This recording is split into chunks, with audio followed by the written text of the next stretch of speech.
வணக்கம் பிரியா. சமீப காலமா இந்த ஏஐ பத்தி தான் எல்லா இடத்துலயும் பேசுறாங்க. உனக்கு ஏஐ தொழில்நுட்பம் பத்தி என்ன தோணுது? சில சமயம் அத நினைச்சா ஆச்சரியமா இருக்கு, சில சமயம் ஒரு பயமும் வருது. ஆமாம் அரவிந்த், நீ சொல்றது சரிதான். நானும் அத பத்தி நெறைய யோசிக்கிறேன்.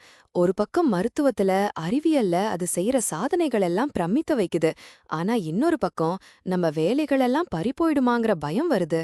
ஆமாம், அது நியாயமான பயம்தான். என் நண்பன் ஒருத்தன் ஒரு ஃபேக்டரியில வேலை செய்யறான். அங்க இப்போ நிறைய வேலைகளை ஏஐ கண்ட்ரோல் ரோபாட்ஸ் தான் செய்யுதுன்னு சொல்றான். மனித உழைப்புக்கு தேவை குறைஞ்சிட்டே வருது போல. உண்மதான்.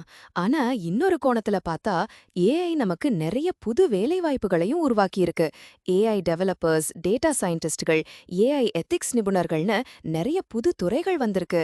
அப்புறம் மனுஷங்க செய்ய முடியாத ரிஸ்கான வேலைகளை ஏஐ செஞ்சு நம்ம உயிரை காப்பாத்துது. அதுவும் சரிதான். நேத்து ஒரு செய்தி பார்த்தேன். தமிழ்நாட்டுல விவசாயத்துல ஏஐ தொழில்நுட்பத்தை பயன்படுத்தி விளைச்சலை அதிகப்படுத்துறாங்களாம். மண்ணின் தன்மை, காலநிலையெல்லாம் அனலைஸ் பண்ணி எந்த பயிர் சிறந்ததுன்னு ஏஐ சொல்லுமா.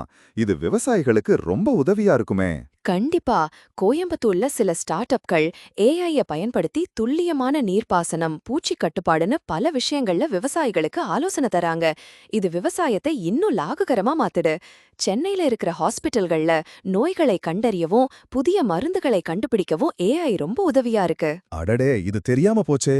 அப்போ ஏஐங்கிறது வெறும் பயமுறுத்துற விஷயம் இல்ல, அதை எப்படி பயன்படுத்துறோங்கிறதுல தான் அதோட நன்மை தீமை இருக்கு போல. மனுஷனோட மூளைக்கு அதிக நேரம் கொடுத்து அவனோட படைப்பாற்றலை வெளிக்கொண்டு வர்ற இது ஒரு வாய்ப்பா கூட இருக்கலாம். சரியாக சொன்னாய். ஒரு கத்தி மாதிரி தான் ஏஐ. நல்ல சமையல் செய்றவங்க கையில அது அருமையான சமையல் கருவி. அதே கத்தி ஒரு தவறானவன் கையில போனா ஆபத்து. ஏஐய சரியான வழிகாட்டுதலோடும் எத்திக்ஸோடும் பயன்படுத்தினால் அது மனித குலத்திற்கு மிகப்பெரிய வரப்பிரசாதமாக இருக்கும். ரொம்ப அருமையா சொன்ன பிரியா. இந்த ஏஐ பத்தின என் பயம் இப்போ கொஞ்சம் குறைஞ்சிருக்கு. எதிர்காலத்துல ஏஐ மனித குலத்துக்கு என்னென்ன நன்மைகளை செய்ய போகுதுன்னு பார்க்க ஆவலா இருக்கு. நானும் அப்படிதான். வா, இன்னும் கொஞ்சம் காஃபி குடிப்போம்.